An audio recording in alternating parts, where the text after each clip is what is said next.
और राजगद्दी और राज सिंहासन पर बैठ जाते हैं, मगर उसके बाद क्यों वो देश की जनता को भूल जाते हैं। सर, क्या हम लोग दिल्ली में विधायक चुन के नहीं दिए? क्या हम दिल्ली में सांसद नहीं चुने? हम दोनों सरकार को बैठाए और बेरोजगार हो गए हैं। इन लोगों को दिख नहीं रहा है? हर चीज दिख रहा है, फिर भी जानबूझ के दोनों सरकार लापरवाही कर रही है। और इस लापरवाही का नतीजा मतलब निश्चय है कि जंग छिड़ गया तो हम लोग पीछे हटेंगे नहीं। इस मंजिल को हम लोग काम पूरा करके ही रखेंगे। कि 100 सुनार की और 1 लोहार की, जो चोट उन्होंने दी है उस चोट का जवाब मैं वोट से दूंगा। सब चोर हैं, सब चोर हैं। ऐसा रिचार्ज कूपन बना के छोड़ दिया इलेक्शन का। जब इलेक्शन आता है तब आज की ये हमारे वोटर हैं और ये बीजेपी के हैं और ये आम आदमी पार्टी के हैं। इनको मार्शलों से मतलब नहीं था। एलियन निकाला वगैरह, बीजेपी केजरीवाल निकाला, इसको दूसरे पर मतलब बात डाल रहे हैं। कोई सामने कोई नहीं आ रहा, कोई भी आ रहा सामने। नमस्कार, आप देख रहे हैं VS न्यूज़ 48 दिल्ली। जी हाँ, इस समय हम लोग राजघाट के पावर हाउस पर पहुंचे हुए हैं दिल्ली के अंदर में। लगातार आप लोगों ने देखा, बिल्कुल ठीक मेरे पीछे ये DTC मार्शल हैं, जिनकी लगातार हम लोगों ने वीडियो चलाते रहे और तमाम मीडिया कर्मी यहाँ पर आकर के लगातार उन लोगों ने वीडियो बनाई और पूरे देश के अंदर में वो वीडियो चलती रही। आज 7 महीने हो गए इसी जगह पे, इस जगह पे ये लोग लगातार 7 महीने से धरना और प्रदर्शन कर रहे हैं। लेकिन हमारी दिल्ली के अंदर में जो सरकार है आम आदमी पार्टी की, वही केंद्र में सरकार भारतीय जनता पार्टी की। जी हाँ, जो भारतीय जनता पार्टी की अगर सरकार यूँ कहें, लगातार दोनों सरकारें ये वादा करती हैं कि हम रोज़गार या हमारे देश के अंदर में जो वोट का अधिकार है वो हम हर उन लोगों तक पहुंचाएंगे जो हमारे वोटर हैं और जो हमारे देश के नागरिक हैं। लेकिन मैं पूछना चाहता हूं उन सरकारों से जो 7 महीने से, जो 11,000 के लमसम में ये मार्शल लगातार 7 महीने से बैठे रहे, लेकिन आज तक दोनों सरकारों में से कोई भी नेता या यूं कहे कोई पदाधिकारी या निगम पार्षद हो या विधायक हो या उनका कोई MP हो या MLA हो, वो आज तक यहाँ पर नहीं पहुँचा। क्यों नहीं पहुंचा, क्या कारण है, किस वजह से हो रहा है, ये सारी बातों के साथ में हम लोग एक बार इन लोगों के साथ में जुड़ेंगे और जानने की कोशिश करेंगे कि 7 महीने होने के बावजूद भी अभी तक इन लोगों की किसी भी तरीके की कार्रवाई जो है इनके रोज़गार को लेकर के नहीं करी गई। लेकिन मैं पूछना चाहता हूं एक बारी फिर से उन सरकारों से जो वादा करती हैं और वोट लेने के बाद में जब सरकार बना देते हैं और राजगद्दी और राज सिंहासन पर बैठ जाते हैं, मगर उसके बाद क्यों वो देश की जनता को भूल जाते हैं, ये समझने वाली बात होगी। जुड़ते हैं इन लोगों के साथ। हमारे साथ में मार्शल भाई हैं। क्या नाम है आपका? वीरेंद्र चौधरी। वीरेंद्र जी, आप 7 महीने से लगातार आप लोग इस समय जो है धरने पे बैठे हुए हो। हाँ जी। लेकिन इसके बावजूद में भी दोनों सरकारों में से कोई भी आप लोगों की बातें नहीं सुन रहा है, क्या कारण, क्या आप बताएं? सर, यहाँ पे 7 महीने से हम लोग लगातार बैठे हुए हैं, कोई सरकार यहाँ पे आई नहीं और न हम लोगों का काम आगे बढ़ा और कोई आश्वासन भी नहीं मिला। जो मिला खाली छुछिया, खाली फायरिंग हुई, मुंह से जुबानी हुई, लिखित में कुछ भी नहीं हुआ। लिखित में कुछ भी नहीं हुआ। अब तो लोकसभा इलेक्शन है जहाँ पर 11,000 लोगों की बात है और वो भी अलग अलग जगहों पे आप लोग रहते हैं। तो क्या लगता है आपको कि आप लोगों का रुख किस तरीके से है, पूछना चाहता हूँ मैं आप लोगों से। अब रुख अभी देखिए सर, अब ये है कि हम लोग क्या हम लोग दिल्ली में विधायक चुन के नहीं दिए? क्या हम दिल्ली में सांसद नहीं चुने? हम दोनों सरकार को बैठाए और दिल्ली जैसी राजधानी में हम लोग 10,792 मार्शल बेघर हैं, बेरोजगार हो गए हैं। इन लोगों को दिख नहीं रहा है? हर चीज दिख रहा है, फिर भी जानबूझ के दोनों सरकार लापरवाही कर रही है। और इस लापरवाही का नतीजा है कि हम लोग रोड पे आ गए हैं और 7 महीने से लगातार बैठे हैं और इसको हम लोग अंतिम चरण तक रखेंगे और हम लोग संघर्ष जारी रहेगा। तख्त और ताज दोनों बदल लेंगे। बिल्कुल। आप लोगों ने जो है जनता से भी आप लोगों ने इन सब चीज़ों के बारे में भी पूछने की कोशिश करी, जनता से भी आप लोगों ने कैंपेन करा उनके पास जा करके। और कई बारी तो आप लोगों को देखा गया कि आप लोग बस स्टॉप पर जा करके महिलाओं से भी आप लोगों ने पूछा, लोगों से भी पूछा, बच्चों से भी पूछा कि मार्शल की कमी कहीं ना कहीं तो खल रही है। ये तो बात है। और वीडियो लगातार वायरल हो रहा है। इस पे जनता से क्या आप कहेंगे? अब जनता से सर यही करेंगे कि अब हम लोगों का मान लीजिए ये जो धरना चल रहा है एक आशा पे चल रहा है, ये मतलब निश्चय है कि जंग छिड़ गया तो हम लोग पीछे हटेंगे नहीं। इस मंजिल को हम लोग काम पूरा करके ही रखेंगे, चाहे जितनी भी लड़ाई लड़नी पड़े हम लोग ये लास्ट तक रखेंगे, सांस चलती रहेगी जब तक हम लोग। अभी ये चलता रहेगा सर। विचार अगर बनाया जाए जिस तरीके से अब लोकसभा का इलेक्शन आपको जैसा पता ही है, तो लोकसभा इलेक्शन में क्या मांग करना चाहेंगे अब सरकारों से कि आप लोगों के पास में अब क्या सुनेंगे, आप लोग किस तरीके से आप लोग आगे बढ़ना चाहोगे?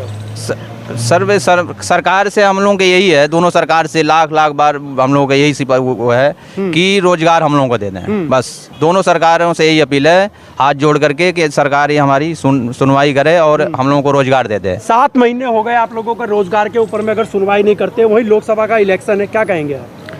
सर मैं तो सीधी बात एक ही कहूँगा कि 100 सुनार की और 1 लोहार की। जो चोट उन्होंने दी है उस चोट का जवाब मैं वोट से दूंगा, सीधी बात। क्योंकि 7 महीने से ऐसा कोई MP MLA या सांसद नहीं बचा जिसके पास हम नहीं गए। सरकार का कोई भी मुलाजिम हमारे पास चल के नहीं आया। हमने हर एक चौखट पे दस्तक दी, हर एक दरवाज़ा खटखटाया, पर आज तक किसी ने हमारी सुनवाई नहीं करी। सांत्वना हर कोई देता है, पर कोई ये नहीं कहता कि हाँ हम आपके साथ खड़े हैं। नंबर हर कोई बना रहा है, पर ये नहीं कहता कोई कि हाँ हम तुम्हारे साथ खड़े हैं और हम तुम्हारा काम करेंगे। कहीं ना कहीं ऐसा लग रहा है कि राजनीति खेली जा रही है आप लोगों को। सब चोर हैं, मैं तो खुला कर रहा हूँ, सब चोर है।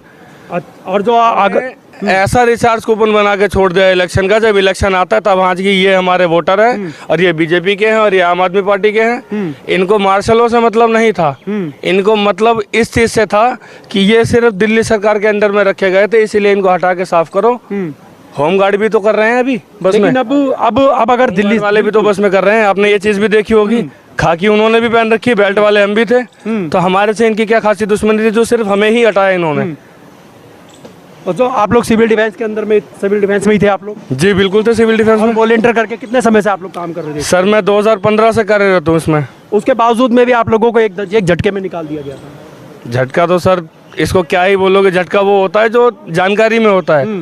ये ऐसा हमला था जिसके हमें जो है ना अनुमान भी नहीं था हमें कि हाँ हमारे पर होने वाला है। अनुमान भी नहीं था। हमारे साथ एक भाई साहब जुड़े हुए हैं, क्या नाम है? राजेश कुमार। राजेश जी क्या कहना चाहेंगे आप पूरी प्रतिक्रिया को? 7 महीने से आप लोगों ने लगातार यहाँ पे धरना प्रदर्शन किया है। अब सर कहना क्या चाहूँगा, ये कहना चाहूँगा मतलब यहाँ कोई सुनवाई तो है नहीं, मतलब किसी पार्टी कोई भी पार्टी वाला आया भी नहीं आज तक यहाँ पर। कोई आता भी तो कहता हाँ शासन देता कि हमारा काम हो जाएगा, लेकिन होता कुछ नहीं है। अब लोकसभा का इलेक्शन है, क्या लगता है आपको कि कुछ फर्क पड़ने वाला है लोकसभा इलेक्शन के बाद? लोकसभा का मतलब वोट किसको, मतलब वोट का दोनों पार्टी सब ऐसी, दोनों किसी पार्टी को काम करके राजी तो है नहीं, कोई भी पार्टी वो दोनों पे कोई भरोसा नहीं। वो कह एलियन निकाला, वो कह रहा BJP केजरीवाल निकाला, इसको दूसरे मतलब बात डाल रहे हैं, मतलब कोई सामने कोई नहीं आ रहा, कोई भी आ रहा सामने कोई भी निकल करके नहीं। हाँ जी। ऐसे में जनता का रुख क्या होना चाहिए? अब जनता रुख क्या होना चाहिए, मतलब गवर्नमेंट चेंज होनी, जब सरकार चेंज होनी चाहिए, क्या होना चाहिए फिर? Government change. और क्या नाम है आपका? मेरा नाम तालिब है। तालिब जी कब से आप मार्शल में? मैं सन 2016 में भर्ती हुआ था। 2016 के अंदर में हो, 2024 पे रोड पर है जी। क्या कहना चाहेंगे ऐसी सरकार? सरकार निकम्मी है हमारी, और क्या। दोनों सरकारें कोई भी नहीं सुन रही है। कुछ नहीं सुन रहा, कोई भी कहीं हर जगह चले गए, कोई सभी आश्वासन देते हैं, सिर्फ आश्वासन के अलावा बस कुछ नहीं। यही बोलते कि तुम्हारा काम हो जाएगा, कुछ नहीं। लोग बहुत परेशान है, बहुत परेशानी में इस टाइम जो हमारे ऊपर बीत रही है बहुत ज़्यादा है। ये लोग सरकार कोई सुन नहीं रही है, कोई सुनने को राजी नहीं है इसके अंदर। कुछ सुनने के लिए कुछ राजी नहीं है। ये देखा आप लोगों ने, लोग परेशान हैं। लेकिन हमारे देश के अंदर में जिस तरीके से बेरोजगारी चरम सीमा पर है, शायद इसका अंदाज़ा लगाना मुश्किल नहीं होगा, क्योंकि लगातार आप लोगों को वीडियो मिलती रही है। कहीं बेरोजगारी का मुद्दा है, हर कहीं ना कहीं किसी ना किसी का कोई ना कोई मुद्दा है। लेकिन मुद्दे के ऊपर में ये पार्टियां बात क्यों नहीं करती? बेरोजगारी के ऊपर में बात करनी चाहिए, शिक्षा के ऊपर में बात करनी चाहिए, स्वास्थ्य के ऊपर में बात करनी चाहिए, लेकिन ऐसी बातें नहीं होती।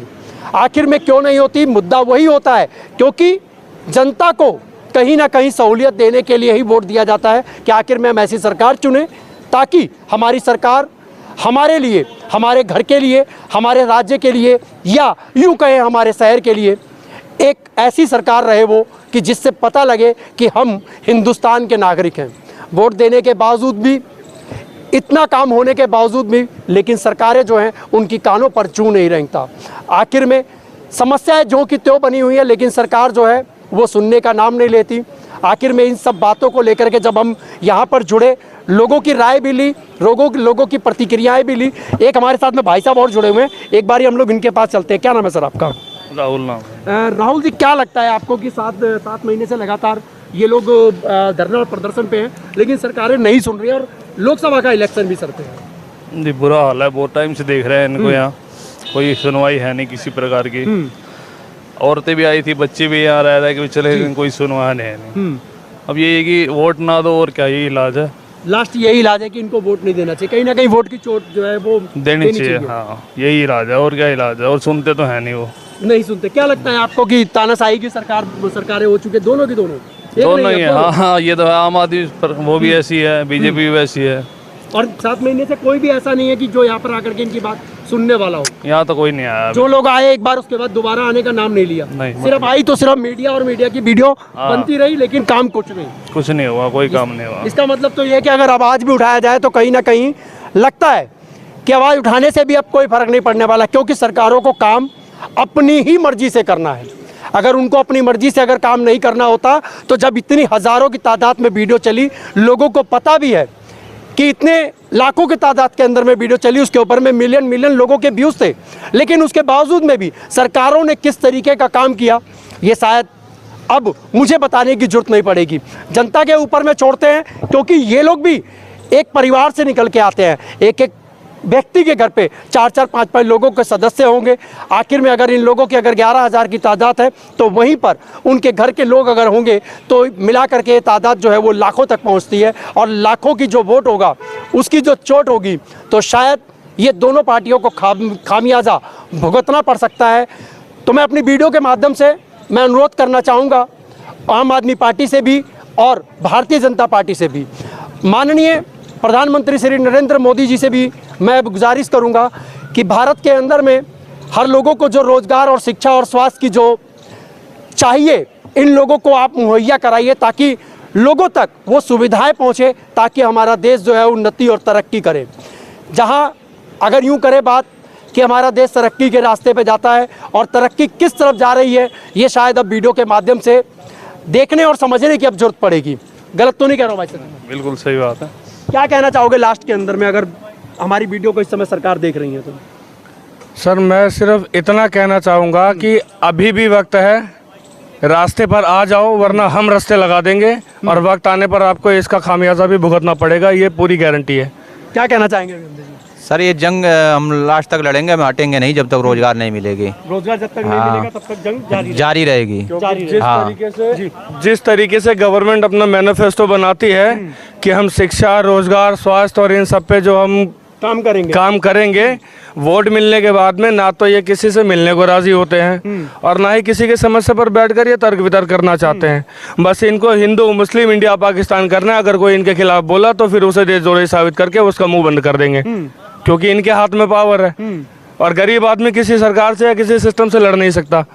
जिस तरीके से एक पुरानी दीवार को पीओपी से भर के और पेंट करके बिल्कुल नया बना देते हैं, तो उसी तरीके से इनके फरेब होते हैं। और ये मैनिफेस्टो भी बिल्कुल धोखा है पब्लिक के साथ। या तो आप काम करो या फिर झूठ मत बोलो, और अगर आप झूठ बोल रहे हो तो फिर ये मैनिफेस्टो का नाटक मत करो कि हम ये कर रहे हैं और ये करके दिखाएंगे और हमने ये करा है। इन 10 सालों में इन्होंने जो करा उसका कोई रिकॉर्ड दिखा दें ये इन गरीबों को। प्रधानमंत्री जी कह रहे हैं अब तो हर साल जो 2 लाख नौकरियां मिलेंगी। अब तो सर कहाँ है नौकरियां? 2 लाख नौकरी की जगह 20 लाख बेरोजगार बैठे हैं। इनके मेनू में तो आ चुका है कि हम 2 लाख नौकरियां देंगे। वो उनके रिकॉर्ड में है ना। कहाँ से आएंगे अभी नौकरियां? अब ये 11,000 लोगों को नौकरी नहीं मिली 7 महीने से। सर रोटी देने वाला ही जब रोटी छीनेगा तो किससे जाके लड़ेगा इंसान? बिल्कुल सही कह रहे हैं आप। और हमारे साथ में भाई साहब क्या लगता है कि किस तरीके से हिसाब किताब आगे बढ़ना चाहिए कि जिससे अब जो है सरकार जो है आप लोगों की तरफ ध्यान दे? अब ध्यान दे सर, अब ये है कि रोजगार हम लोगों को किसी तरह से दे दे रोजगार दे रही है, तो हमें कोई वो नहीं है दिक्कत सरकार की वो तरफ से। हम तब भी थे, अब भी थे सेवा में, अभी आप लोग सेवा में? हाँ, अभी हैं, चल रहे हैं सेवा में। रोजगार होना चाहिए, परिवार चलना चाहिए। क्या नाम है आपका? मेरा सर नाम मनीष कुमार है। मनीष जी, क्या कहना चाहेंगे आप? मैं सर यही कहना चाहूँगा, सरकार ने सभी सिविल डिफेंस के बंदों को सबको परेशान किया हुआ है और दोनों सरकारें जो है मूक दर्शक बनी हुई हैं और कोई लिखित आश्वासन अभी तक हमें नहीं मिला है जिसमें कोई आस बंधे या फिर ऐसा लगे कि हाँ जो है हमारा कार्य हो रहा है। बस आते हैं और फिर आश्वासन दे के चले जाते हैं और कोई ऐसी कार्रवाई नहीं हुई। चलिए, बहुत बहुत धन्यवाद। इस वीडियो को लेकर के आप लोगों की क्या होगी राय, आप लोग हमें कमेंट बॉक्स में अपनी प्रतिक्रिया ज़रूर लिखें, ताकि आपके प्रतिक्रियाओं से इनका मनोबल और हमारा भी मनोबल जो है वो लगातार यूँ ही बढ़ता रहेगा। यूँ ही पक्ष और विपक्ष की ना बातें करते हुए काम की बात के अंदर में हम लोग साथ लगातार चलते रहेंगे और आप लोगों के साथ में यूँ ही जुड़ते रहेंगे, ताकि आप लोगों को जीरो ग्राउंड रिपोर्टिंग जो है वो हम लोग आप लोगों को देते रहें और आप लोग हमारे साथ में यूँ ही बने रहें। मेरे कैमरामैन रूप सिंह गोसाई के साथ मैं आपका दोस्त व्यास कुशवाहा, VS News 48 दिल्ली के लिए। जय हिंद, जय भारत।